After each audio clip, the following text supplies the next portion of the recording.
Bueno, entonces, tengo como la duda de, ¿sí me escuchan, verdad? ¿Sí me escuchan? Sí, todo bien, Rosalía. ¿Todo bien? Aquí sí te escuchamos, pero no sé si el grupo de participantes. Muy bien, porque de repente como que se me transforma por aquí el microfonito en rojo, esperemos. Muchas gracias, profesor Martín, gracias. ¿Pero los participantes sí están escuchando? Ah, Sí, ya me dicen ahí en el chat que sí. perfecto. Bueno, muy bien, muchas gracias. Muy bien, muy bien. Entonces voy a compartir la pantalla. Voy a compartir toda la pantalla. Muy bien, gracias ahí a los participantes que me dicen que sí se escucha, ¿no? Entonces, voy a compartir toda la pantalla porque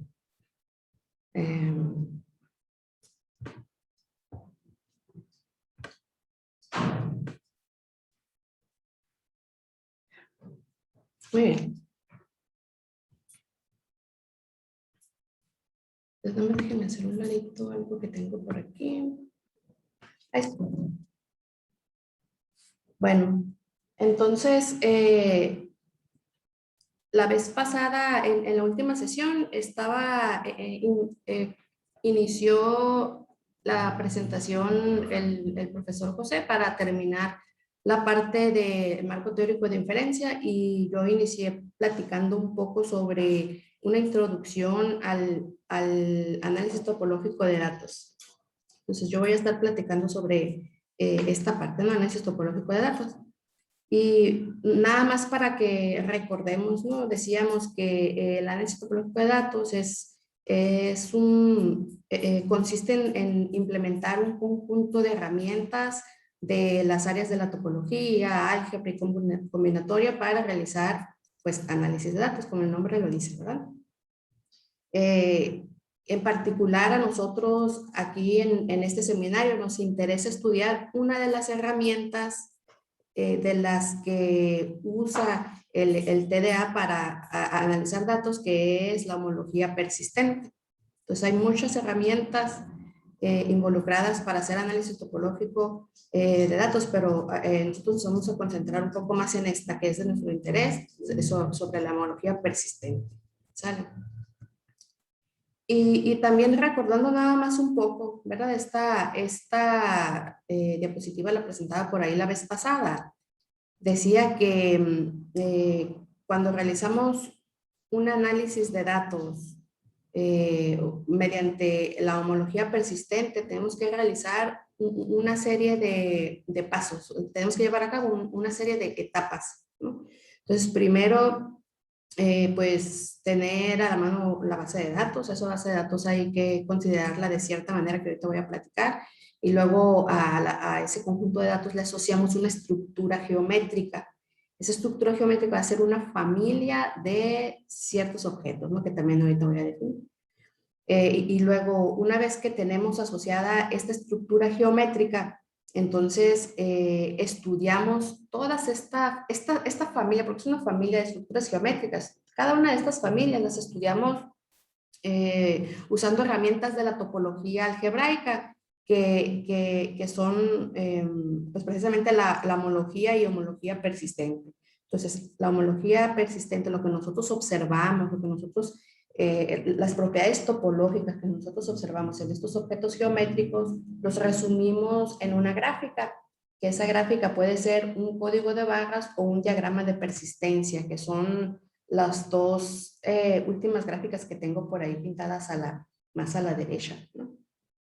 Y finalmente, a partir de esas gráficas, damos una interpretación acerca del problema que estamos estudiando, acerca del contexto de los objetos y de las preguntas que originaron pues el estudio de los datos. Entonces,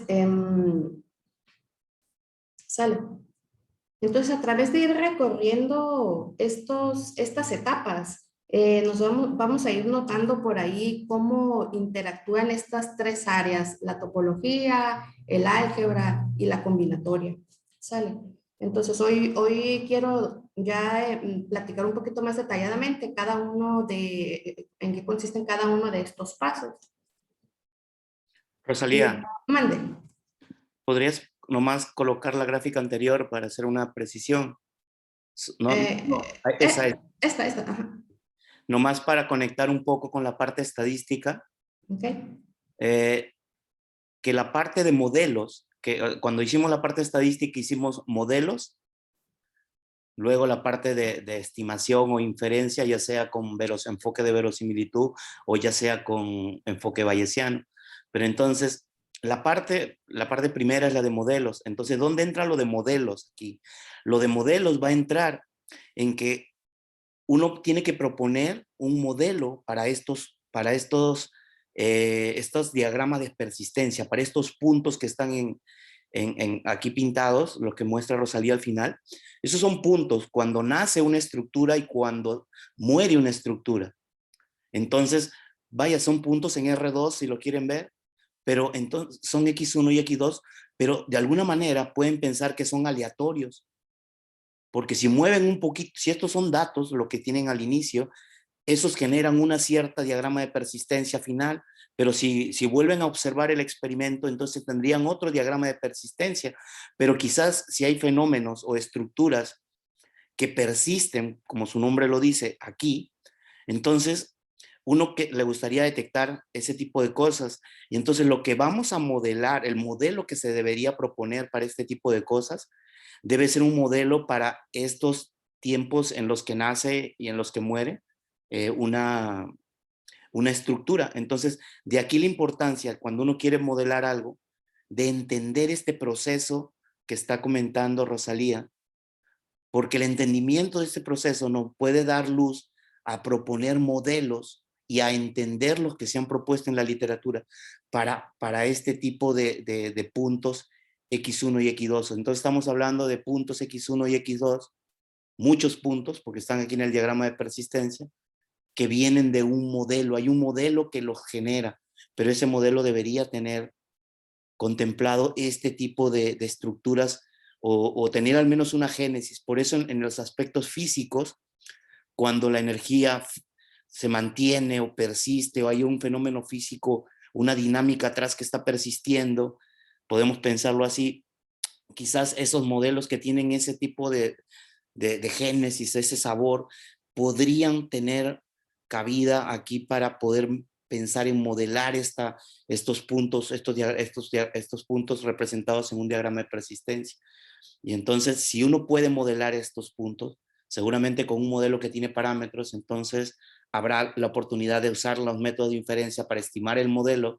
Y si uno puede estimar el modelo, puede saber qué cosa es raro, qué cosa es atípico, qué cosa es significativo, qué cosa es probable, qué cosa no es probable. Y de aquí, de lo que decía Rosalía, pues nos interesa saber si estos puntos que están arriba, que son cosas que persisten, en realidad es ruido, qué cosa es ruido y qué cosa sí está persistiendo, ¿no? Y que deberíamos tomarle atención para ver qué es, ¿no?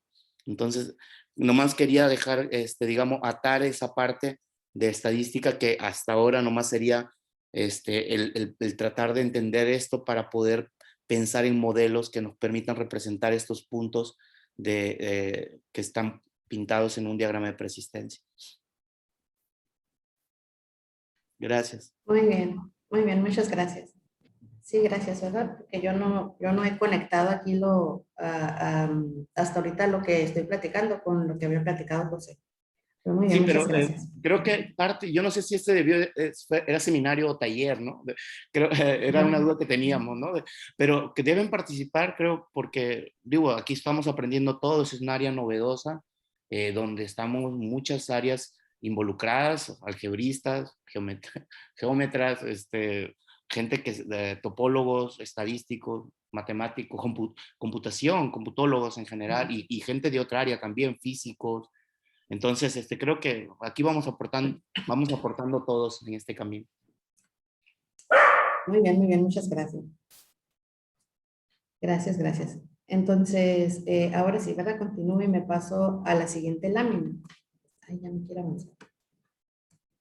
Ahí está. ¿Verdad? Entonces, voy a empezar a platicar sobre los conceptos básicos involucrados en cada una de las etapas de este proceso y cómo realizamos cálculos. Primero voy a hacer, o sea, los ejemplos que voy a mostrar aquí son ejemplos, a lo mejor unos ejemplos más o menos sencillos para que salgan rápido, pero después nos vamos a pasar a ver cómo implementamos las herramientas para el cálculo ya computacional.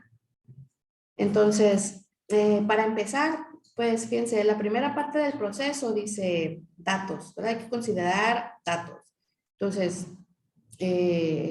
a los datos también me voy a estar refiriendo a los datos como nubes de puntos, ¿verdad? Porque vamos a considerar los datos que nosotros tengamos, las observaciones que tengamos, como puntos en algún espacio métrico, donde, ¿para qué les vamos a pedir así? Porque pues más adelante vamos a ver que necesitamos cierta noción de cercanía, necesitamos tener una noción de cercanía entre los datos, entre los puntos de la nube de puntos.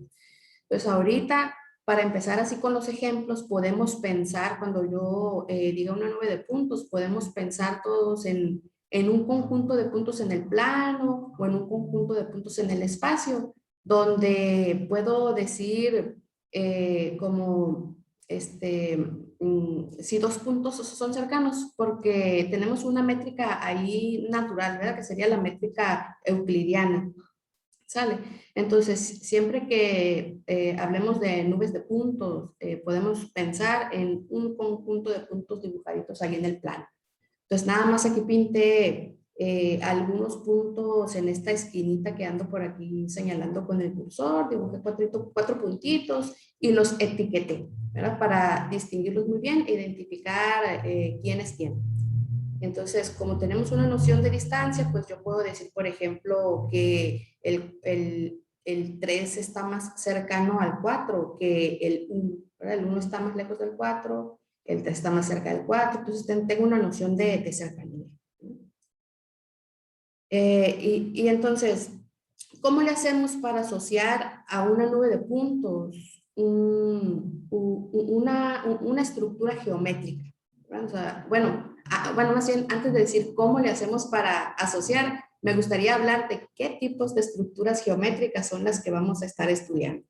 ¿Sale? Entonces, vamos a estudiar dos tipos de estructuras, unos que son los complejos simpliciales y otros que son familias de complejos simpliciales que cumplen cierta propiedad. Entonces, voy a empezar platicando sobre lo que es un complejo simplicial. Entonces, así como lo describo aquí en esta lámina, digo, un complejo simplicial, aunque diga nomás complejo o complejo simplicial, siempre vamos a estar, la definición formal es complejo simplicial abstracto finito, ¿no? Pero para no decir todo este nombre tan largo, siempre que diga complejo, voy a estar hablando de este tipo de complejos, ¿no? Entonces, un complejo simplicial abstracto finito es una pareja donde considero una nube de puntos y donde considero un delta que es una estructura simplicial, es decir, ese delta es una familia de subconjuntos de la nube de puntos que tiene cierta propiedad. La propiedad que se debe cumplir es que esa estructura, ese delta, es un conjunto cerrado bajo contenciones, ¿sale? Y para que quede un poco más claro lo que estoy describiendo en esta definición, voy a poner un ejemplo, el ejemplo que tengo aquí abajito, ¿no? Fíjense, dice aquí el ejemplo. Consideremos la nube de puntos que tenía en la lámina anterior, que eran los 4 puntitos que los tenía bien etiquetados, que sé quién es el punto 1, el 2, el 3 y el 4. ¿Verdad? Entonces tenía 4 puntos, esa es mi nube de puntos, las podemos pensar aquí en el plano. Y entonces, para esa nube de puntos, puedo definir la siguiente estructura simplicial que tengo aquí escrita entre llaves. Fíjense, este delta es un subconjunto del conjunto potencia de la nube de puntos, ¿verdad? Porque todos estos elementos que tengo aquí escritos dentro de delta son subconjuntos del conjunto X. Tengo escritos algunos subconjuntos que tienen un elemento, tengo escritos algunos subconjuntos de 2 elementos, ¿verdad? Añadí por ahí el conjunto vacío. Y si nosotros nos fijamos, por ejemplo, me voy a tomar uno de los elementos que se encuentran en este delta. Por ejemplo, este último, el que está antes del vacío, el conjunto que tiene 2 elementos, de los elementos 3 y 4. Entonces, fíjense, este conjunto de 2 elementos, si yo agarro este conjunto y me fijo quiénes son sus subconjuntos, pues los subconjuntos van a ser el conjunto formado por el 3, el conjunto formado por el 4, estos dos conjuntos unitarios, y luego el conjunto que es el mismo y el vacío, ¿verdad? Entonces, todos los subconjuntos del conjunto 3, 4 aparecen dentro del delta, ¿verdad? Aquí anda en esta posición, aquí escribí el conjunto unitario 3, el conjunto unitario 4, el vacío. Entonces, todos los subconjuntos de los elementos que están en este conjunto delta, creo que lo dije al revés. Si ustedes se toman lo voy a decir otra vez, ¿no? Entonces, si ustedes se toman un elemento de este conjunto delta y se fijan quiénes son todos los subconjuntos de él, entonces andan aquí, andan dentro de este delta. Entonces, en este sentido decimos que este delta es un conjunto cerrado respecto a contenciones porque contiene todos sus subconjuntos. Si está un elemento en delta, todos los subconjuntos de él también pertenecen a delta, ¿verdad? Y entonces así se define un complejo simplicial, ¿verdad? Entonces el añadir al vacío es para que se cumpla la condición, ¿verdad? Como el vacío es un conjunto de todos los conjuntos, entonces siempre añadimos por ahí el vacío. ¿Sale? Entonces tengo descrito, aquí donde ando señalando con el cursor, tengo descrito un complejo simplicial abstracto, pero resulta que estos complejos también los puedo representar geométricamente, como para tener una idea visual de cómo se miran el conjunto, pero geométricamente. Y entonces, ¿cómo le hacemos para asociarle a este X y a este delta una figurita geométrica? Pues fíjense, a los puntos que eran los de la nube de puntos 1, 2, 3, 4, pues ya estaban pintados ahí porque es una nube de puntos, ¿verdad? Luego, por ejemplo, el conjunto con 2 elementos, el conjunto que estoy señalando ahorita con el cursor, el 1, 2, fíjense, ese conjunto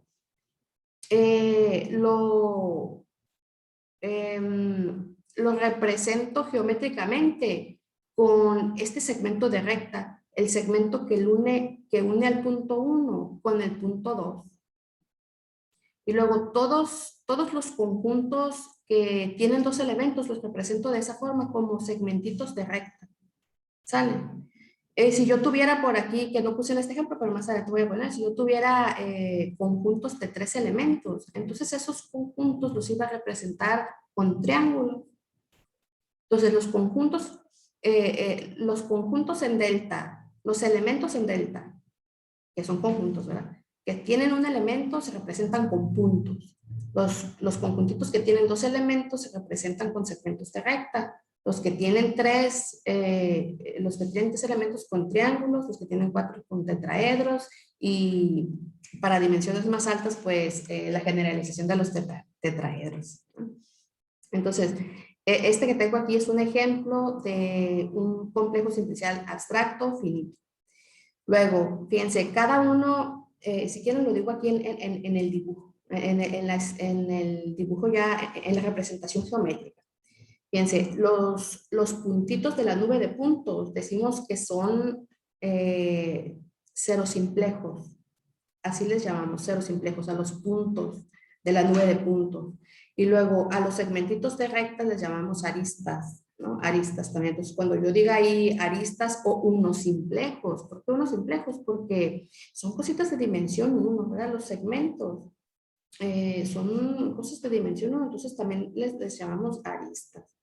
Los triángulos, les voy a llamar también ahí a veces dos simplejos, porque son objetos que tienen un área, ¿verdad? Entonces tienen dimensión 2. 3 simplejos, pues son objetos que encierran un volumen. Entonces, por eso el numerito 3, ¿no? Antes de la palabra simplejo. Entonces, todos los elementos de delta son simplejos, pero los podemos diferenciar por dimensión. ¿Verdad? Los podemos categorizar por dimensión. ¿Sale? Entonces, en este caso, en este ejemplo, como los simplejos de mayor dimensión que aparecen en el complejo son las aristas, entonces decimos que este complejo es un complejo de dimensión 1. ¿Sale? Entonces,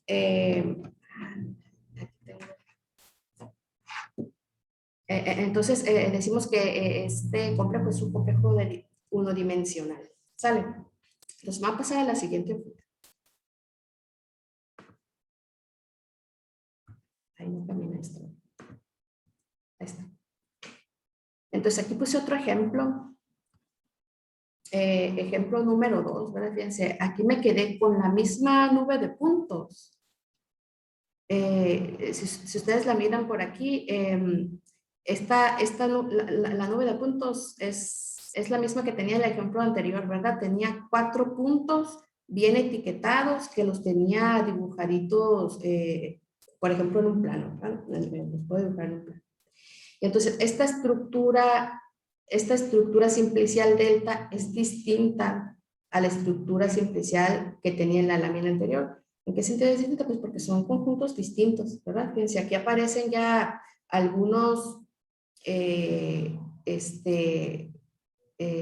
simplejos de dimensión 2 simplejos, y que están representados geométricamente. Por ejemplo, este simplejo 1, 2, 4 sería geométricamente el triangulito que tiene sus vértices en 1, 2, 4, ¿no? O por ejemplo, este triangulito, bueno, yo lo miro ya como un triangulito aquí, ¿verdad? Este conjunto con 3 elementos, pues estaría representado con este otro triangulito por aquí, que tiene vértices en el 1, 3, 4.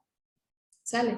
Entonces, las dos estructuras son distintas, aunque preservé la nube de puntos. Misma nube de puntos, pero estructuras distintas asociadas a esa nube de puntos. Entonces, en este caso, este complejo tiene la máxima dimensión de los simplejos que lo componen, es 2, porque aparecen estos triángulos, ¿verdad? Entonces, en este caso, este complejo es un complejo simplicial de dimensión 2. ¿Sale? Entonces, misma nube de puntos, pero complejos simpliciales distintos. Ay, se queda todo. No había usado aquí la opción de anotar, ¿no? Bueno, entonces fíjense, cuando nosotros, bueno, aquí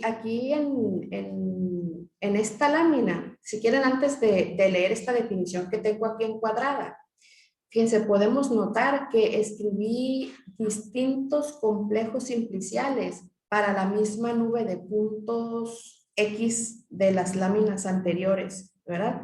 Fíjense, por ejemplo, por aquí ando escribiendo una estructura simplicial que le puse delta 1 para diferenciarles cada una de estas estructuras simpliciales, les puse un nombre distinto.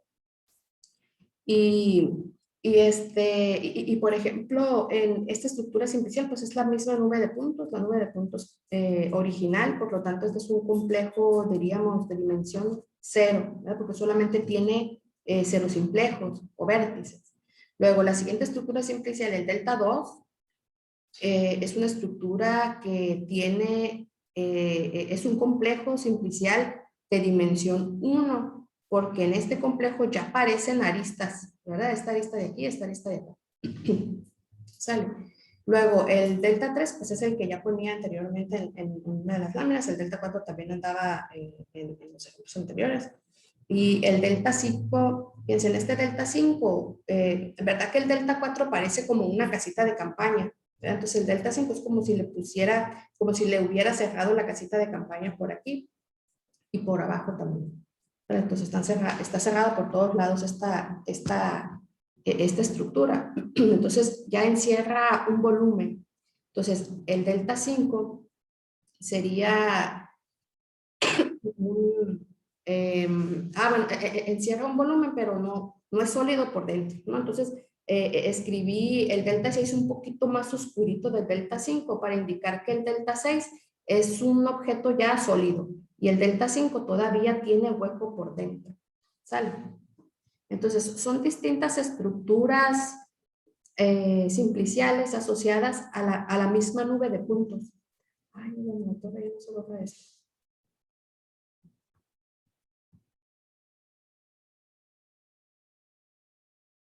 No sé qué hice. Ya no se quiere borrar. Ah, ya sé.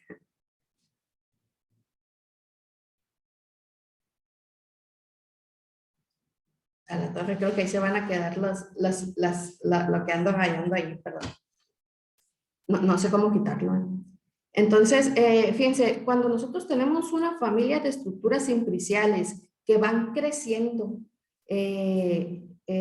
como estas que estoy pintando aquí, fíjense, el delta 1, ¿verdad que es un subconjunto del delta 2? ¿Verdad? Porque aparecen los 4 vértices más, tiene 2 añadidos, 2 aristas añadidas.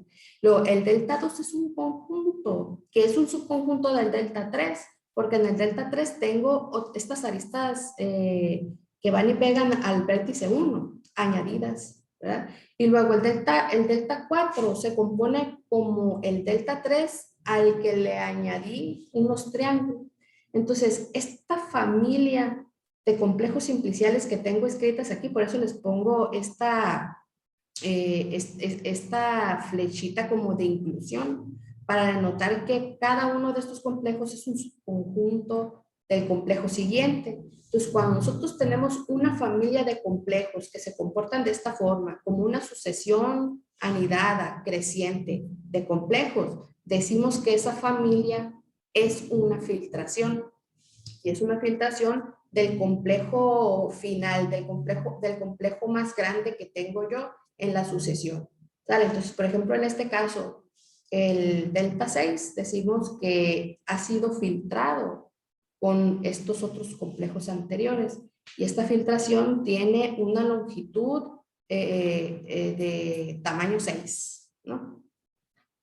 ¿Sale? Entonces, ahora sí, ¿verdad? La definición que tengo escrita aquí, una filtración no es otra cosa que una familia creciente de complejos que todos van como creciendo, ¿verdad? Creciendo para convertirse finalmente en el último que tengo por acá, ¿verdad?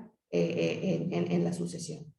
¿Sale? Entonces, una filtración la podemos pensar como un conjunto de fotos. Entonces, en donde nosotros podemos notar una evolución del complejo final que tengo en la filtración, pues a través de distintos pasos en el tiempo. Entonces, aunque no necesariamente los índices que tengo escritos aquí, 1, 2, 3, 4, representan tiempo, pero más o menos así podemos pensar, ¿no? Una filtración, como si fuera una colección de fotografías en la que yo voy observando cómo ha ido evolucionando a través del tiempo mi complejo final. ¿Sale? Bueno, entonces, me ha pasado. Entonces, fíjense, aquí escribí otra filtración asociada al mismo complejo final que tenía en la lámina anterior. Entonces, esta filtración que tengo aquí es una filtración que tiene solamente 3 pasos, ¿verdad? Es una filtración de longitud 3. Entonces, a diferencia de la filtración que tenía en el paso anterior, aquí desde el primer complejo más pequeñito, ya aparecen aristas, ¿verdad? En el anterior, en el primer paso aparecían puros vértices, ahora aquí tengo aristas. Luego, en el siguiente paso, me apareció o me nació, decimos, nació un triangulito junto con sus aristas, ¿no? Las aristas y el triangulito relleno. Y luego ya en el siguiente paso, pues ya apareció todo, aparece este complejo ya sólido, ¿verdad? Porque dijimos que el último complejo de la filtración que teníamos en el lámina anterior ya era algo sólido, ¿sale? Entonces, esta sería otra filtración del mismo complejo delta del ejemplo anterior. Entonces, fíjense, nosotros aquí con los ejemplos podemos notar que si tengo una nube de puntos,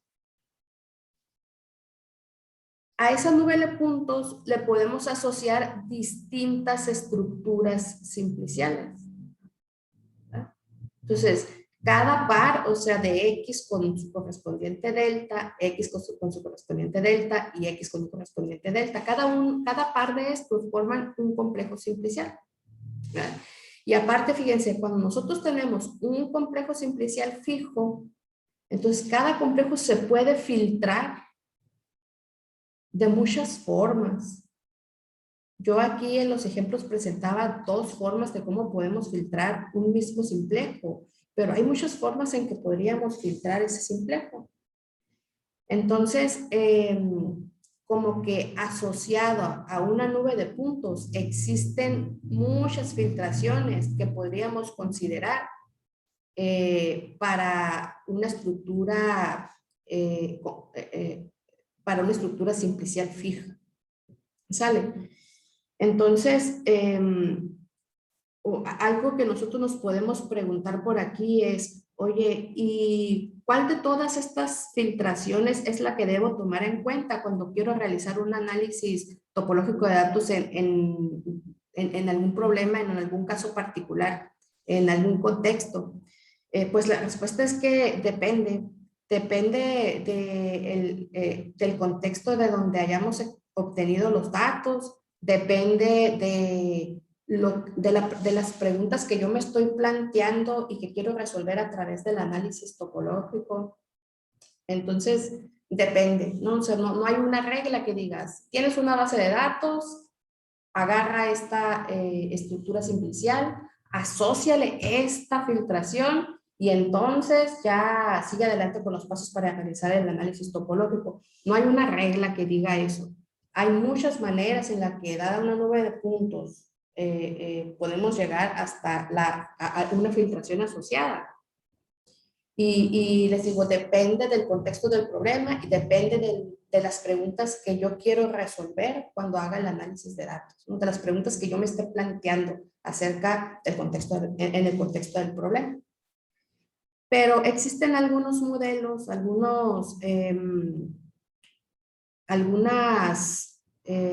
tipos de filtraciones que son muy comunes. Entonces, ahorita nada más quiero mencionar rápidamente estas por aquí, que tengo descritas por aquí, que son la filtración de vectores RIPS y la de Sheck, porque son filtraciones que aparecen en muchas aplicaciones y en muchas partes de la literatura, ¿no? Son como los ejemplos clásicos de filtraciones que cuando uno quiere realizar un análisis topológico de datos, como que uno siempre piensa en estas filtraciones, mira si le sirven, si no le sirven, pues ya busca otras, ¿no? Pero son como las más básicas, las más utilizadas, las que usamos de cajón siempre que intentamos hacer un análisis de datos, ¿no? Siempre pensamos en ellas y decimos, a ver, me dicen algo acerca del problema que estoy planteándome, esta filtración me sirve, y si no me sirve, pues ya busco, si no me sirven estas básicas, pues busco otras, ¿no? Y también quiero platicar sobre las filtraciones inducidas por funciones de peso.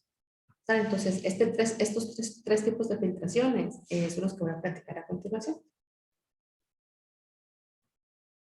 Y entonces voy a empezar con la de Vietoris-Reitz. ¿Sale? Bueno, entonces, fíjense, me voy a regresar aquí tantito. Las filtraciones de Vietoris-Reitz y la de Sheck, estas filtraciones lo que tienen en común es que son filtraciones directamente inducidas por la noción de distancia que tenemos entre los puntos, en la nube de puntos. ¿Sale? A diferencia un poquito tal vez de la filtración inducida por funciones de peso. Entonces, fíjense, ¿cómo le hacemos para calcular una filtración de vectores reales. Entonces, para empezar, primero a una nube de puntos como la que tengo aquí, que otras me voy a quedar a lo largo de toda la presentación de ahora, me voy a quedar con la misma nube de puntos de 4 puntitos que pueden cruzar el espacio euclidiano y que por lo tanto puedo hablar de distancia entre estos puntos, ¿no? Entonces, a lo largo de toda la presentación me voy a quedar con esta misma nube de puntos. Y entonces, fíjense cómo se construye el complejo de Vietoris-Rips asociado a esta nube de puntos con cierto parámetro de proximidad fijo.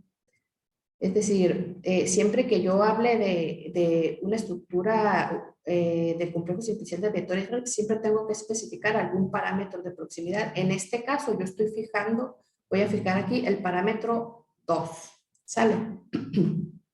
Y entonces voy a explicar cómo le hacemos para encontrar la estructura simplicial de Vietoris-Rips con ese parámetro, con el parámetro 2. Entonces, fíjense, si recuerdan de aquí de la lámina anterior decíamos, un complejo, ¿verdad? Es un subconjunto del conjunto potencia del conjunto de puntos que tengo originalmente por aquí en la nube de puntos, ¿verdad? Entonces, yo aquí en esta esquinita inferior derecha, escribí toda la familia de subconjuntos de X. Y entonces, pues, el complejo de Vietoris-Rips tiene que ser un subconjunto de esta familia, ¿verdad? Porque así son todos los complejos simpliciales, son subconjuntos de 2 a la X. Entonces, ¿pero quiénes son? ¿Verdad? ¿Quiénes son? ¿Cómo se define? Entonces, lo voy a platicar por aquí, me voy a pasar aquí a la siguiente lámina. Y entonces, fíjense, para ver quién es la estructura simplicial de Vietoris-Rips con parámetro epsilon igual a 2, voy a tomar en cuenta las distancias que hay entre los puntos de la nube de puntos. Entonces, por aquí en esta tablita, yo tengo escritas las distancias que hay entre los puntos. Por ejemplo, como aquí tengo un 1 y aquí tengo un 1, entonces en esta celda de la tabla aparece la distancia que hay desde el punto que tiene etiqueta 1 hasta el punto que tiene etiqueta 1, ¿verdad? Entonces, ¿cuál es la distancia de este punto a él mismo? Pues es 0, ¿verdad? Entonces, todos los puntos, pues la distancia de un punto a él mismo siempre es 0, siempre es 0, siempre es 0. Por eso, pues, esta de aquí, esta matriz, pues es una matriz de distancia, debe tener esta diagonal 0. ¿Verdad? Como es una matriz de distancia, ustedes pueden observar por aquí que esta matriz es una matriz simétrica también, ¿verdad? Entonces, por ejemplo, este dato de aquí que voy a circular, este de aquí representaría la distancia que hay desde el punto que tiene etiqueta 1 hasta el punto que tiene etiqueta 2. Por ejemplo, este de aquí, ¿verdad? Este es la longitud de este segmentito, pues, ¿no? Que representa la distancia que hay entre el punto que nombré 1 hasta el punto que nombré 2. ¿Sale? Y así, ¿verdad? Tengo esta matriz de distancias. Una matriz de 4x4 simétrica con diagonal 0, una matriz de distancia. Y entonces, fíjense, voy a explicar ahora quiénes son los simplejos que conforman al complejo de Vietoris-Rips. Entonces, fíjense, ¿cómo le hacemos?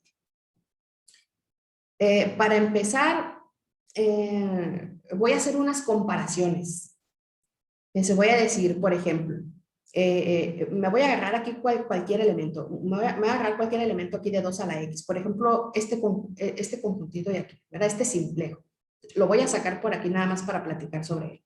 Entonces, este es un simplejo, es un 1 simplejo que representa una arista, que representaría a una arista en mi complejo de Vietoris-Rips, pero para saber si pertenece a esa estructura, yo debo fijarme en las distancias. Por ejemplo, fíjense, ¿cuál es la distancia que hay desde el punto que tiene etiqueta 2 hasta el punto que tiene etiqueta 3? Entonces me voy a la matriz de distancia y distancia se me fijo en la celda aquí 2, 3, ¿verdad? Entonces, fíjense, la distancia que hay entre el punto etiquetado 1 y el punto etiquetado, perdón, el punto etiquetado con 2 y el punto etiquetado con 3 es 2.06. Y entonces me pregunto, ¿esa distancia es menor que mi parámetro de proximidad, pues no, ¿verdad? Porque el parámetro de proximidad fijo es 2. Entonces, como no se cumple que la distancia entre los puntos de este simplejo, ¿verdad? Tenga una longitud menor que el parámetro de proximidad, entonces quiere decir que este conjunto no va a ser parte de la estructura simplicial de vectores Rips. ¿Sale? Y entonces, mediante la comparación de las distancias que hay entre los puntos que conforman a los conjuntos con el parámetro de proximidad, haciendo esas comparaciones, yo voy a seleccionar los simplejos que sí van a formar parte de la estructura simplicial.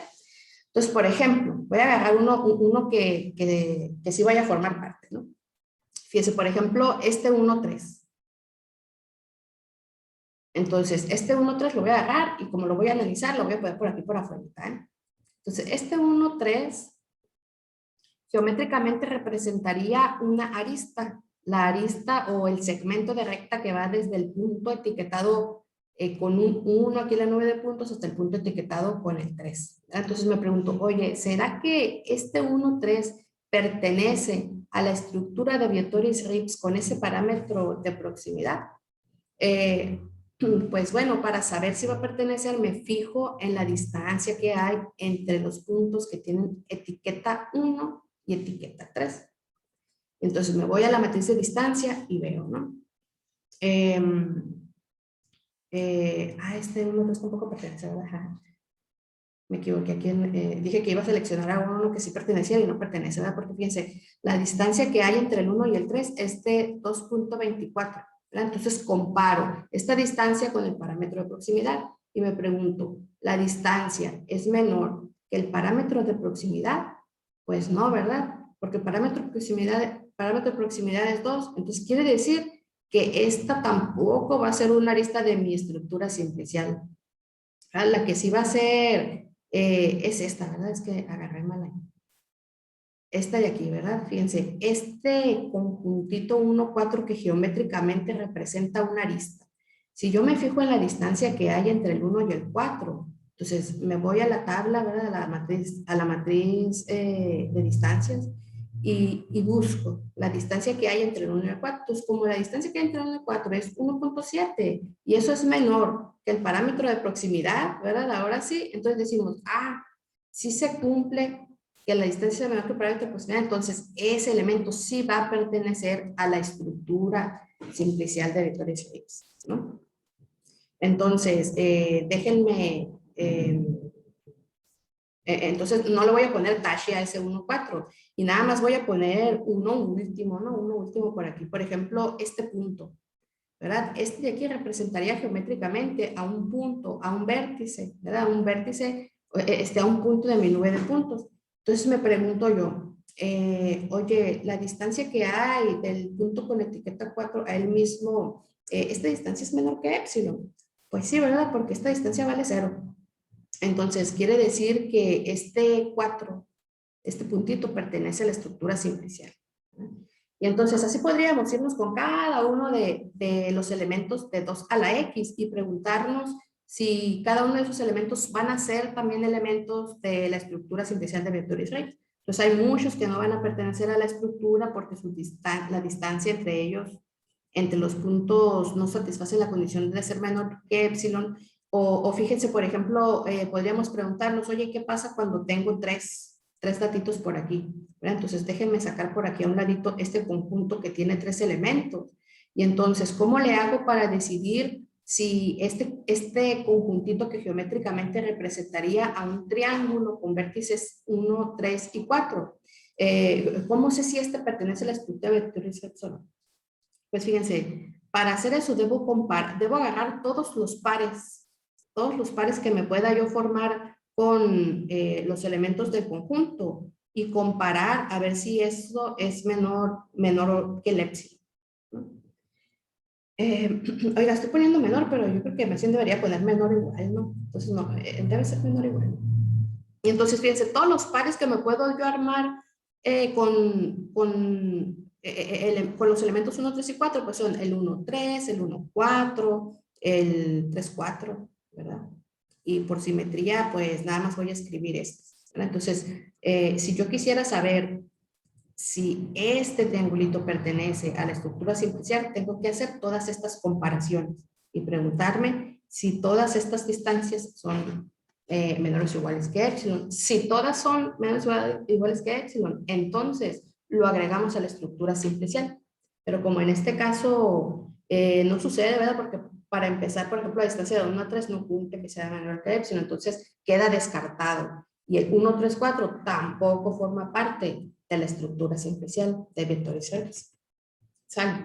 Entonces, nada más aquí en la siguiente laminita tengo como descrito, ¿no? Ya el complejo simplicial de vectores Hertz con este parámetro de proximidad fijo, epsilon igual a 2. Y la estructura simplicial sería aquella formada por solamente los simplejos que tengo señalados en verde. ¿Sale? Entonces, en particular, para esta nube de puntos, el complejo de Vietoris-Rives asociado a la nube de puntos con parámetro de proximidad fijo, epsilon igual a 2, es un complejo simplicial de dimensión 1 y que geométricamente lo dibujé por aquí, ¿verdad? Porque fíjense, tiene 4 vértices y tiene 2 aristas. La arista 1, 4 y la arista 3, 4. ¿Verdad? Entonces, el complejo de Vietoris-Rives para esta nube de puntos con parámetro de proximidad 2 es este que tengo dibujadito aquí en esta nubecita. ¿Sale? Pues a lo mejor es un ejemplo muy simple, ¿no? Pero la idea es ilustrar más o menos el tipo de procedimientos que realizamos cuando queremos calcular un complejo de este tipo de vectores Hertz, ¿no? Hay que tener en cuenta siempre por ahí,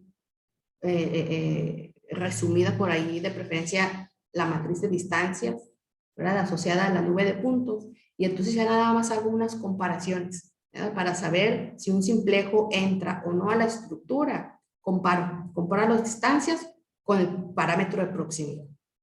¿Sale? Y entonces fíjense, yo mencionaba que en los pasos para realizar un análisis topológico, pues empezábamos con un conjunto de una nube de puntos a la que le asociábamos una estructura geométrica, ¿verdad? Y esa estructura geométrica le ponía por ahí que era una filtración. ¿Verdad? Entonces, resulta que todo complejo de Vietoris-Rives tiene una manera natural de filtrarse. Y esa filtración se llama filtración del complejo de Vietoris-Rives.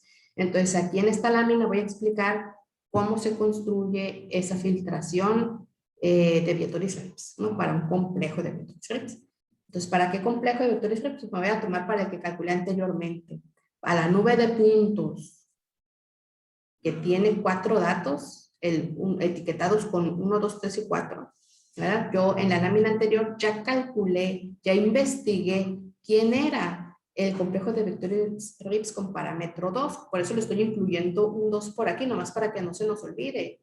Que ya habíamos visto que este complejo es este que estoy remarcando aquí con rojito, ¿no? Este último complejito que aparece por aquí. Entonces, fíjense, ¿cómo filtramos este complejo de Vietoris-Rives para obtener la filtración que se llama así, filtración de Vietoris-Rives? Pues fíjense, lo que hacemos es como hacer un barrido entre, o sea, me tomo el intervalo desde el 0 hasta el parámetro este de proximidad y entonces como que voy haciendo un barrido a través de todo este intervalo, tomando estructuras de Vietoris-Rives. Entonces, por ejemplo, fíjense, aquí en la matriz de distancias, ¿verdad que aparecen? Fíjense, si yo extraigo todos los datos que tengo de distancias en esta matriz, entonces, y los acomodo, ¿verdad? ¿Qué va a suceder? Que me quedarían así acomodados, fíjense, en orden creciente los voy a acomodar. Entonces, me aparece por ahí que una de las distancias es un 0, ¿verdad? Y luego por ahí me aparece que otras de las distancias por ahí que andan localizadas, la que sigue en orden creciente sería el 1.07, ¿verdad? Y luego si me fijo por ahí en orden creciente otra vez, ¿quién es el siguiente dato de distancia distinto a estos que sigue aquí en orden creciente? Pues en el 1.7, ¿verdad? Ah, yo creo que aquí... Ajá, el 1.7. Y luego aparecería el 224, no es cierto, el 206, y luego el 224, y luego al final el 2.32, ¿verdad? Entonces, fíjense, aquí estoy acomodando en orden creciente los datos de las distancias que hay entre pares de puntos de la nube de puntos. Entonces, fíjense, me voy a fijar quién es el complejo de Betuis-Ritz con este parámetro de proximidad, o el parámetro de proximidad 0. Es decir, por ejemplo, ¿quiénes son todos los puntos tales que la distancia entre sus subconjuntos es siempre 0? Pues nada más los puntos, ¿verdad? Los puntos son los únicos que cumplen esa propiedad. Entonces, en particular, el complejo de Betuis-Ritz con parámetro 0 asociado a esta nube de puntos sería la nube de puntos original. ¿Sale? Y entonces, fíjense, así como decía aquí, voy a hacer un barrido de todo el intervalo. Entonces, me voy a pasar aquí al siguiente valor que aparece aquí en mi matriz de distancias en orden creciente, que es el 1.07. Y entonces voy a calcular el complejo de Betuis-Ritz para ese caso. Entonces, si nosotros calculamos quién es el complejo de Betuis-Ritz, pues fíjense, como me voy a preguntar quiénes son todos los conjuntos, tales que sus conjuntos tienen distancia menor o igual que 1.07, pues va a resultar que son todos aquellos tales que la distancia entre sus subconjuntos son 0, y voy a agregar aquellos tales que la distancia sea menor o igual que 1.07, ¿verdad? Entonces, en este caso solamente agregaría una arista, ¿verdad? Porque solamente aparece por aquí el 1.07 una vez. Y entonces así me voy en orden creciente obteniendo cada una de estas estructuras de Betuis-Ritz, como lo hicimos en el ejemplo anterior, en la lámina anterior. Y de esta manera me construyo la filtración. Fíjense, este último complejo que tengo aquí es el complejo de Betuis-Ritz con parámetro 2 y está siendo filtrado con una filtración que tiene 3 pasos, ¿verdad? El complejo que aparece en el primer paso es un complejo de dimensión 0, porque máximo aparecen vértices. El complejo que aparece en el segundo paso es un complejo de dimensión 1, porque aquí la máxima dimensión de los simplejos que aparecen es 1, ¿verdad? Aparece por aquí una arista. Y luego el complejo ya de Betuis para todos, pues habíamos dicho que tiene dimensión 1 también, porque máximo aparecen aristas, ¿verdad? Aristas. ¿Sale? Entonces, esta es una manera en la que podemos asociar a una nube de puntos una filtración, donde la filtración está naturalmente inducida por la distancia que hay entre los puntos. ¿Sale? Y entonces aquí nada más escribí como un poquito más formalmente, ¿no? Lo que hicimos en el ejemplo anterior. Entonces, ¿cómo construimos un complejo de Betuis-Ritz si tenemos una nube de puntos?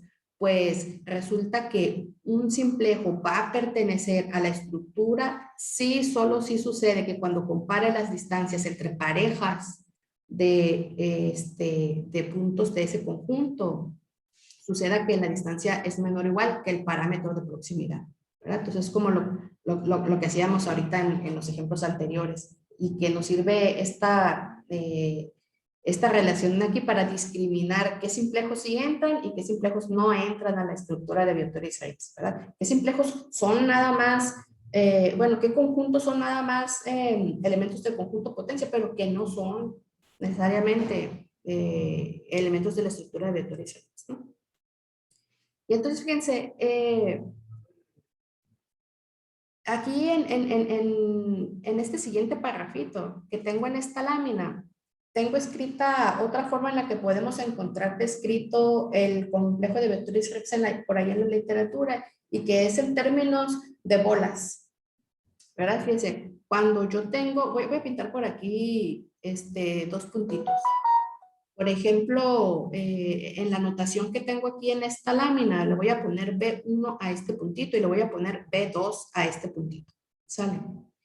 Entonces, por ejemplo, si yo quiero saber si, por ejemplo, si la arista, o sea, si yo quiero saber si el conjunto B1, B2 forma parte de la estructura simplicial, entonces pues tendría que calcular la distancia que hay entre B1 y B2, ¿verdad? Y verificar si esta distancia es menor que epsilon, ¿verdad? Yo creo que aquí lo estoy...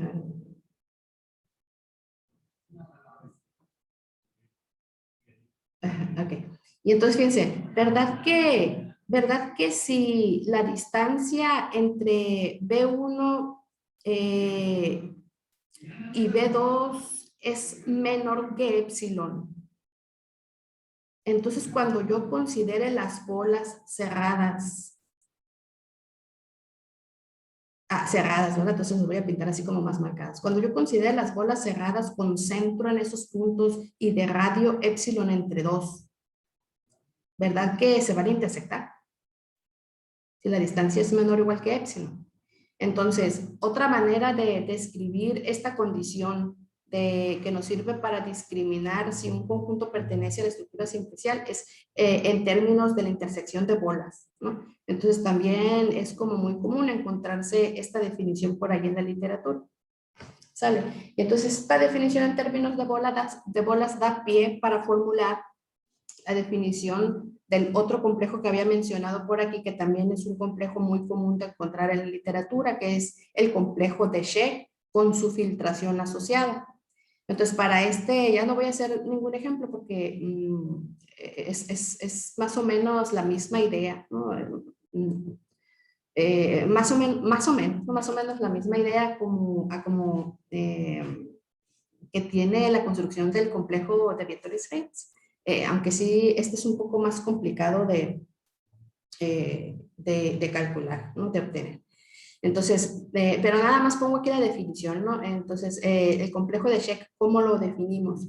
Fíjense, un conjunto que en la notación que tengo escrita en esta presentación, lo voy a poner aquí, un conjunto, por ejemplo, de 3 puntos. Un conjunto va a pertenecer a la estructura simplicial de Sheck. Sí, solo si sucede que cuando tomamos, bueno, con parámetro de proximidad epsilon, entonces el parámetro es fijo, no es fijo.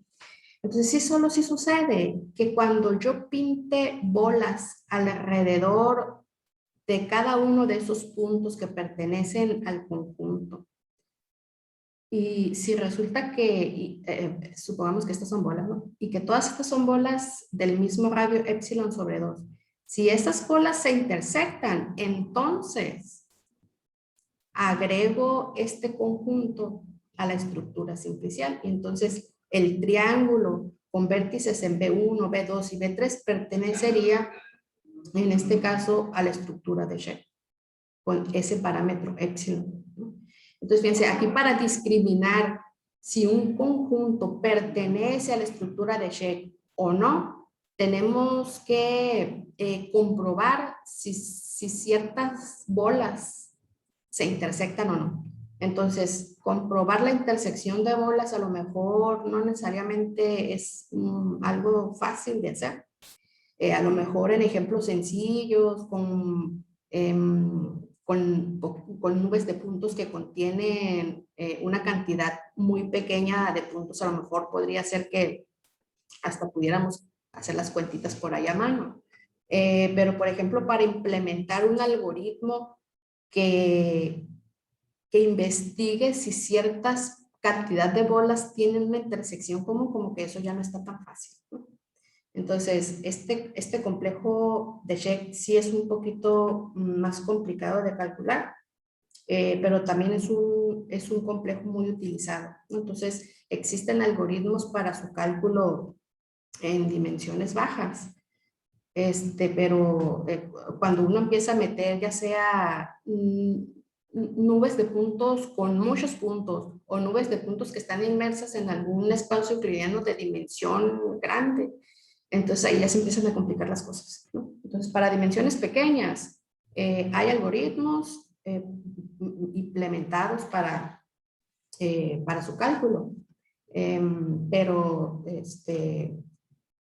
a lo mejor es más utilizado el de Vector en el sentido de que es más fácil de calcular porque simplemente hago unas comparaciones de distancias, ¿verdad? Y entonces eso no lo puedo hacer, o sea, comparando solamente por aquí distancias, como que no puedo decidir si cierta cantidad de bolas se intersectan o no, ¿verdad?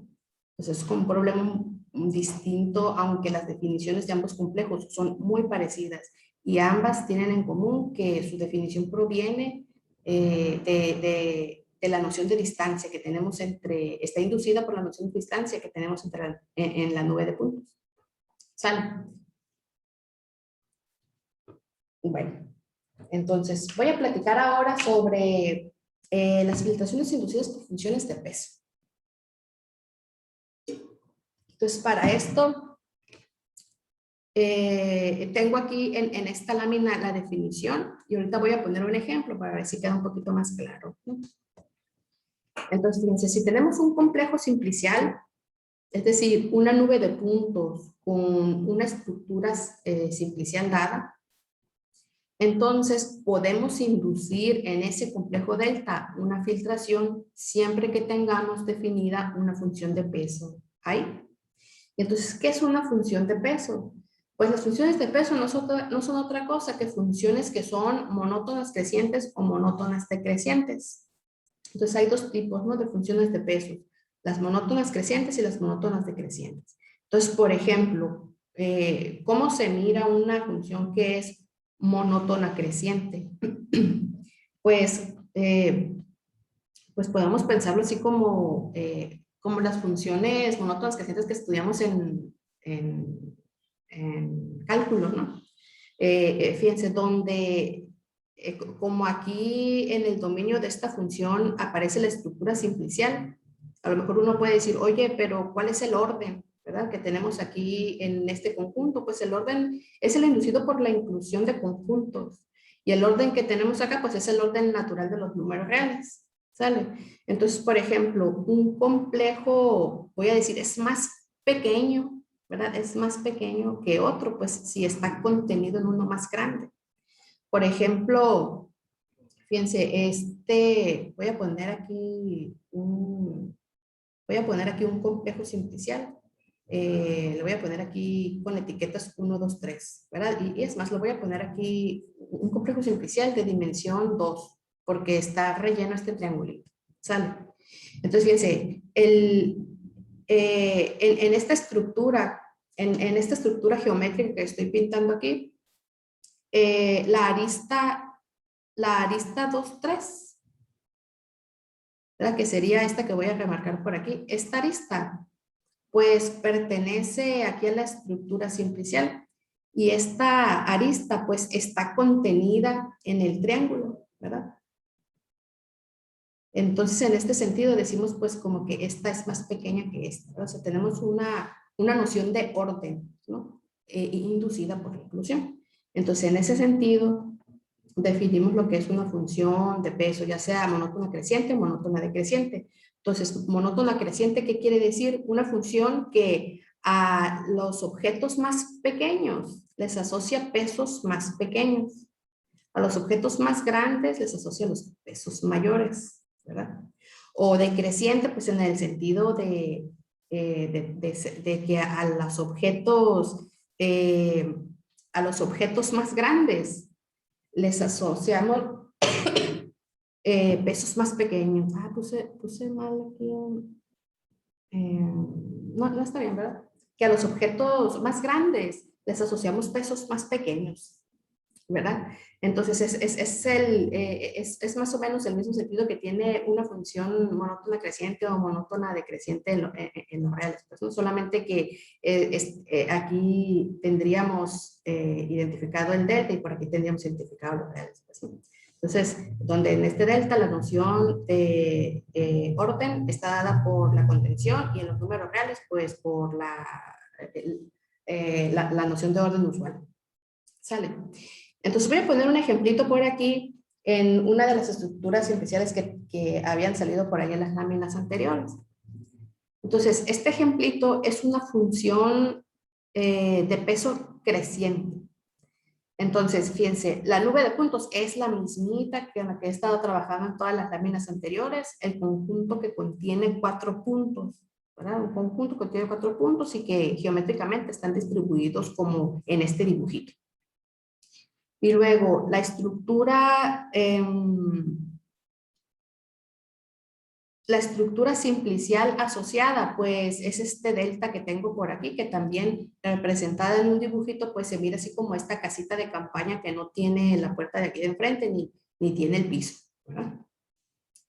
Entonces, fíjense, ahora aquí en el dibujito no escribí las etiquetas 1, 2, 3 y 4, sino que en cada uno de los simplejos estoy marcando quién es el valor que le asocia la función omega a ese simplejo. Por ejemplo, fíjense, el simplejo que estoy remarcando en rojo, que es un vértice, dice la función, a cada simplejo asóciale su dimensión. Bueno, entonces como este puntito es un vértice y tiene dimensión 0, entonces le estoy asociando el número 0. Entonces al simplejo a este puntito le asocio el número 0. ¿verdad? Y luego, siguiendo la regla que dicta la función omega, pues a todos los puntitos les asocio el valor 0. Entonces, a todos los vértices el valor 0 porque es la dimensión de un vértice. ¿verdad? Entonces, por ejemplo, ahora a esta arista que realmente esta arista se llamaría la arista 1-2, ¿verdad? Así se llama la arista 1-2. Entonces esa arista, fíjense, como es una arista, tiene dimensión 1, ¿verdad? Porque es un segmento de recta. Entonces, como la función omega a cada simplejo le asocia su dimensión, entonces omega de esta arista es 1. Y entonces por eso le puse por aquí un 1. ¿Sale? Y así lo mismo para todas las aristas, como todas las aristas son simplejos de dimensión 1, pues entonces todas tienen este valor asociado 1. Y finalmente, pues los triángulos. Como aquí en esta estructura simplicial también tengo triángulos, ¿verdad? Que son estos simplejos con 3 elementos. Entonces esos triángulos pues tienen dimensión 2.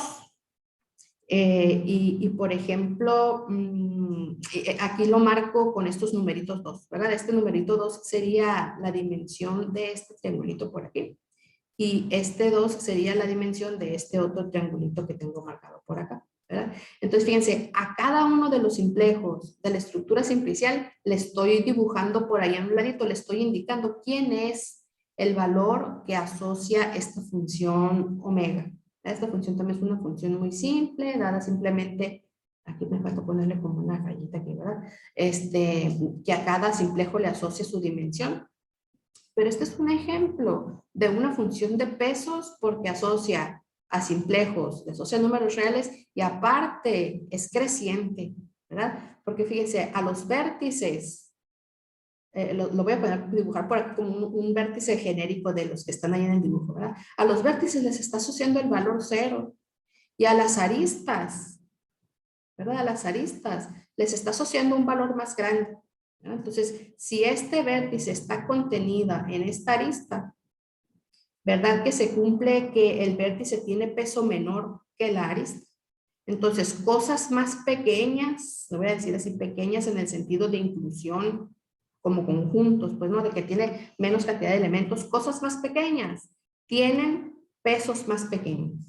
Y cosas más grandes, grandes lo voy a poner aquí así entre comillas, cosas más grandes, tienen pesos mayores. ¿verdad? Entonces, en ese sentido, esta que tengo descrito aquí en la figura es una función de pesos. ¿Sale? Y análogamente, pues podríamos, se define, ¿verdad? Lo que es una función monótona decreciente, pero creo que no, aquí no me traje un ejemplito de decreciente, ¿no? ¿Sale?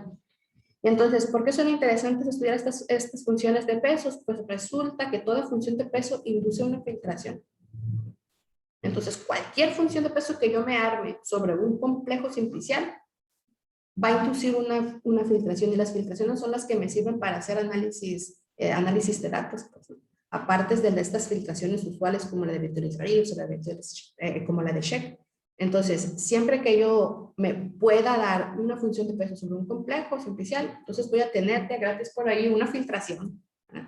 Entonces, ¿cómo le hacemos para inducir una filtración a partir de una función de peso? Entonces aquí tengo descrito cómo le hacemos para el caso de funciones que son monótonas crecientes.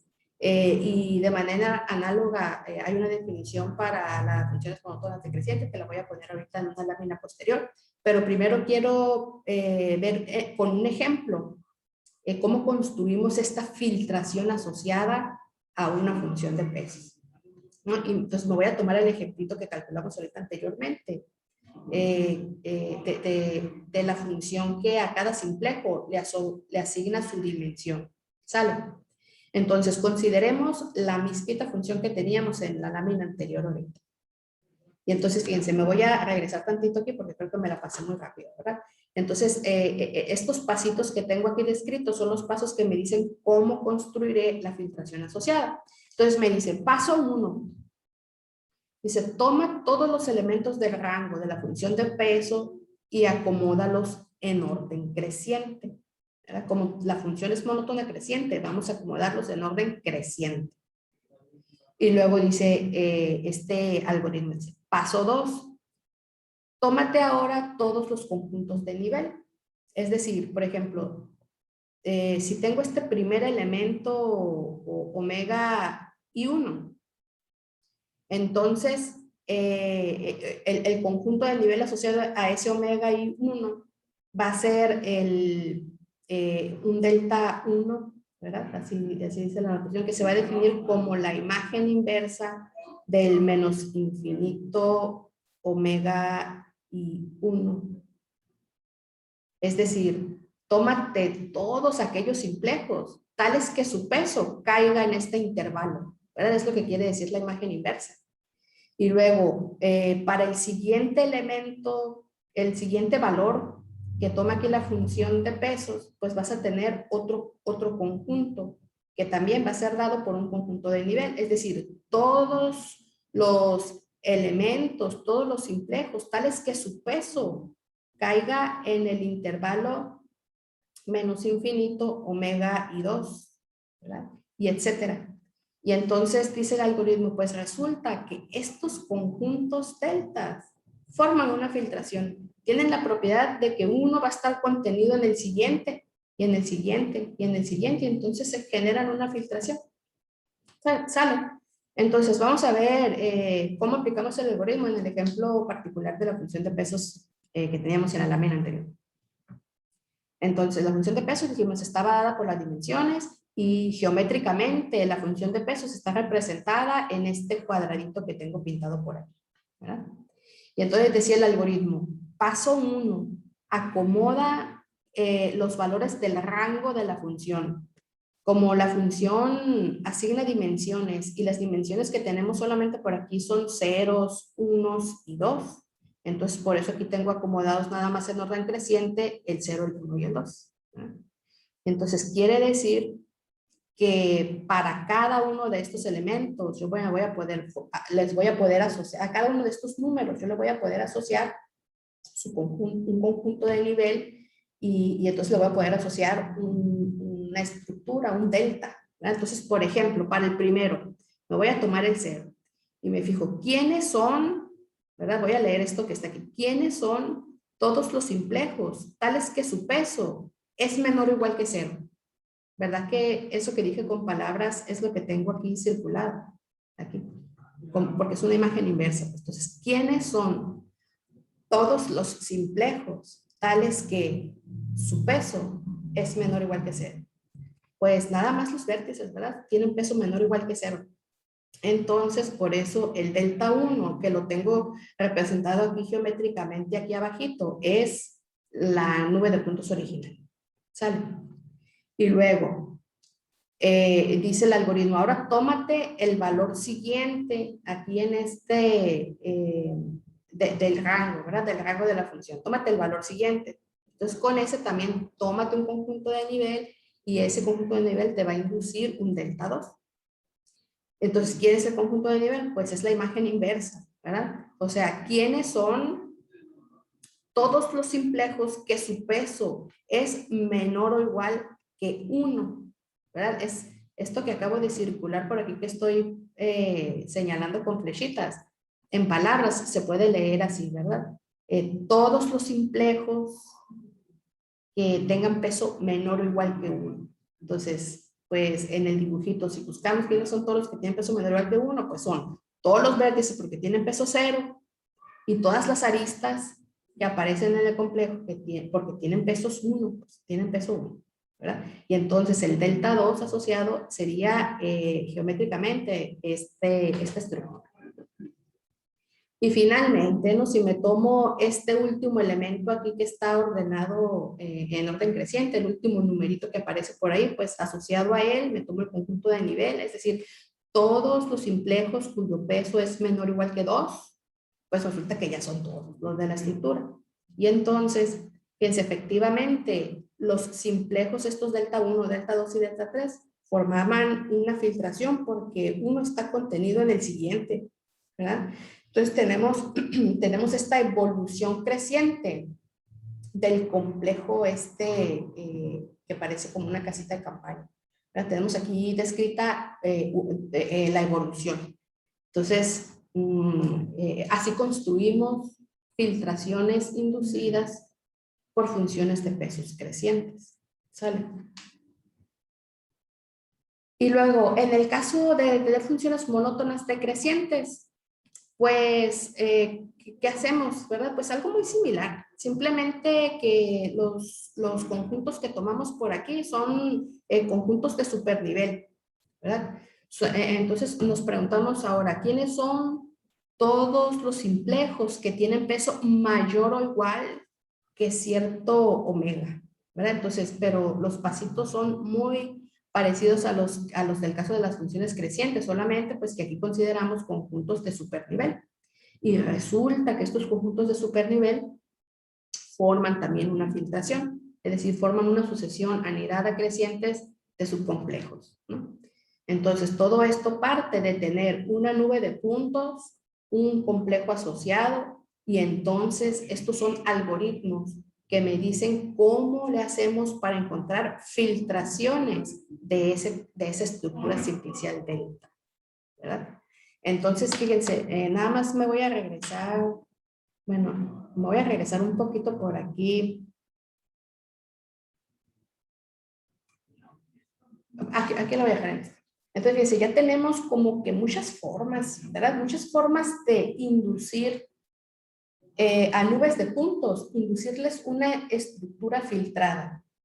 Si yo tengo una noción de distancia, puedo tratar de checar si estas estructuras básicas muy utilizadas me sirven para hacer mi análisis de datos. Cada una de estas, fíjense, tiene parámetro de proximidad epsilon que al hacerlo variar, obtengo otra filtración y otra y otra y otra, es decir, para cada epsilon, o sea, los epsilon parametrizan este conjunto de filtraciones de vectores y Graves, un epsilon también parametriza el conjunto de todas las filtraciones de Sheck, ¿verdad? Y las funciones de peso, cada función de peso también parametriza al conjunto de todas las filtraciones inducidas por funciones de peso. Entonces, con estas tres maneras de filtrar que he descrito hasta ahorita, pues tenemos muchas formas de obtener, de asociar filtraciones a nubes de punto. ¿Sale? Entonces, ¿hay alguna pregunta hasta aquí?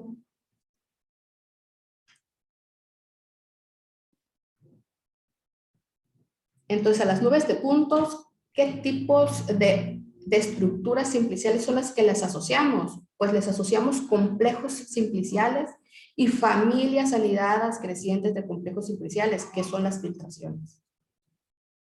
Entonces, una vez que ya tengo esa asociación, que ya determiné por ahí a lo mejor porque el contexto del problema sugiere que alguna de las filtraciones, que cierta filtración es la que me puede ayudar para tener una interpretación y responder a lo mejor los problemas que me estoy planteando acerca de la base de datos. Entonces, una vez que ya hice esa asociación de datos con una filtración, entonces el siguiente paso es estudiar la topología de cada uno de estos objetos que componen a la filtración, de cada uno de estos complejos simpliciales. ¿Sale? Y entonces, ¿cómo estudiamos topología, la topología de un complejo simplicial? Pues por medio de lo que llamamos homología. ¿Sale? Entonces, la homología es algo que le asociamos a un complejo simplicial y que nos dice cómo es la topología de ese complejo. Nos dice si tiene componentes, si tiene varias componentes conexas, si tiene huecos, de qué dimensiones. Entonces, todas las propiedades estas topológicas me las mide aquí, la homología. Luego, y cómo estudiamos ya en general la topología de las filtraciones, pues por medio de lo que se llama la homología persistente, ¿verdad? Y que no es otra cosa, como vamos a ver más adelante, que es más o menos como una extensión, la homología persistente de lo que es la homología. ¿Sale? Hay algunas preguntas, creo, Rosalía. Ah, ni me había dado cuenta, Bueno, voy a checar. la de cómo es el seleccionar el epsilon. ¿Cómo seleccionar el epsilon? Es que, ¿cómo seleccionar el epsilon? Es equivalente a preguntarse qué filtración voy a considerar, qué filtración voy a tomar, ¿verdad? Y eso, pues, depende del contexto del problema que estamos estudiando. O sea, no hay una receta que diga, toma este epsilon para una nube de puntos a lo mejor de 100,000 puntos. Tienes que tomar epsilon igual a 23. No, no hay una regla, no hay una regla. Depende de qué problema quieres solucionar y del contexto de donde provienen los datos. Sí, digo, a mí me parece interesante y creo que muy importante entender bien el problema que se quiere resolver y obviamente a partir de ahí plantear el mecanismo, modelar matemáticamente, porque eso yo lo entendería como que eso es justamente modelar matemáticamente la filtración, ¿no? O sea, creo que ahí entra parte de la modelación, la filtración, porque me da la impresión de que Vittori Rips y el otro, el de Che, no sé, tienen un componente geométrico, componente de distancia geométrica muy natural, pero hay otros problemas en el que me parecería más natural tener una función de peso, como que quisieras buscar algo en específico y que tú dices, así lo quiero buscar, así quiero generar estructuras. Entonces, me parece que eso es algo, digo, interesante, le da flexibilidad al análisis, pero obviamente todo lo que venga después va a depender de esta parte y creo que se tiene que entender bien el problema y para poder plantear o modelar bien la parte de la filtración. Y creo que lo del epsilon, pues me parece que uno al final no sé, pero me parece que no se queda, yo no me quedaría con un epsilon, lo que haría es empezar a variar el epsilon y justamente, seguramente si varías, vas a empezar a detectar cosas que, aunque lo varíes mucho, la estructura no cambia, se sigue quedando igual.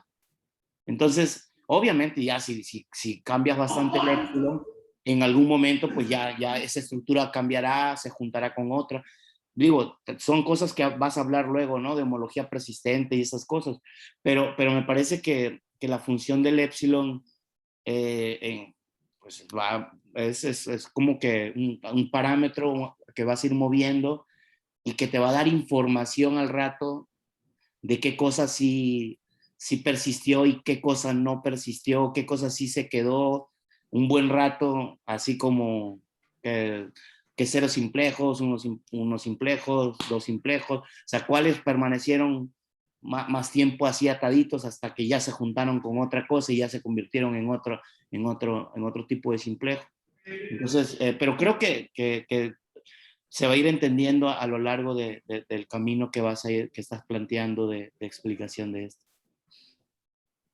Sí, yo creo que también cuando analicemos los casos de estudio, vamos a ver ahí por qué elegimos, por ejemplo, funciones de pesos en vez de estas estructuras de Vectorized-Ricochet, o por qué, si fue una de Vectorized, por qué el epsilon que tomamos, o por qué la función de pesos tenía que estar definida como la definimos, ¿no? Porque yo creo que a lo mejor cuando estudiemos esa parte también de los casos particulares, de problemas específicos en contextos específicos, también nos puede aclarar un poco esa parte, ¿no? De cómo elegir ya sea los pesos o el epsilon, ¿no? Y también la distancia, ¿no? Porque todo el mundo, yo creo que pues, la primera impresión es, pues distancia euclidiana, ¿no? Pero creo que alguna vez vimos un ejemplo que era un artículo sobre cómo Brasil cómo exportó el Zika a los otros países. Y entonces algo que parecía raro era por qué Perú, por qué Uruguay no tenían tantos casos como los tenía otros países. Entonces lo que hizo en ese artículo fue tomar una matriz de distancias, pero no una distancia euclidiana, de geometría, de distancia Física, no física, física, sino una distancia en términos de vuelos. La cantidad de vuelos que habían de Brasil a los demás países. Bueno, entre todos los países, ¿no? Una matriz de distancia, ¿no? Pero tomando en cuenta cantidad de vuelos, ¿no? Y entonces ahí permitió modelar muy bien a qué países es donde exportó primero y así, ¿no? Entonces creo que, está muy interesante la flexibilidad que da esta área y los elementos que tiene. Entonces, creo que al rato cuando ya se vean ejemplos, ahí donde va estas cosas, se amarran mejor, pues se entienden de mejor manera, ¿no? así Digo, es, en aplicaciones, ¿no? O sea, en en las aplicaciones, ¿no? O sea, aplicaciones. porque aquí quedó clarísimo con algo a mí, muy claro con el ejemplo de cuatro puntos. Pues muy bien, entonces yo creo que aquí le dejamos en esta ocasión y les agradecemos que nos hayan acompañado. Por ahí no me fijaba de que había preguntas y hay participaciones, pero ahorita checo y respondo ahí si queda alguna duda. Y entonces nos veríamos por aquí, los esperamos en 15 días. Mira, ahí hay otra, sí, Rosalía. Fíjate, lo que dice Víctor, que en computación, ahí en inteligencia artificial, pues ya habla de cosas de similitud, ¿no? O sea, ni siquiera matriz de distancia, o sea, una matriz de similitudes podría ser, y hay cosas ahí que ya le sonaron a él parecidas, ¿no? Sí, sí, sí, ahí estoy Excelente, bien. excelente. Sí, sí. Oye, es la idea, Ok, ¿verdad? Conocer, que entre todos podamos aportar cositas. Todos estamos aprendiendo. ok, perfecto, yo estoy bien. Muy bien, entonces lo dejamos aquí y nos vemos en 15 días. Dale, gracias. Gracias a todos.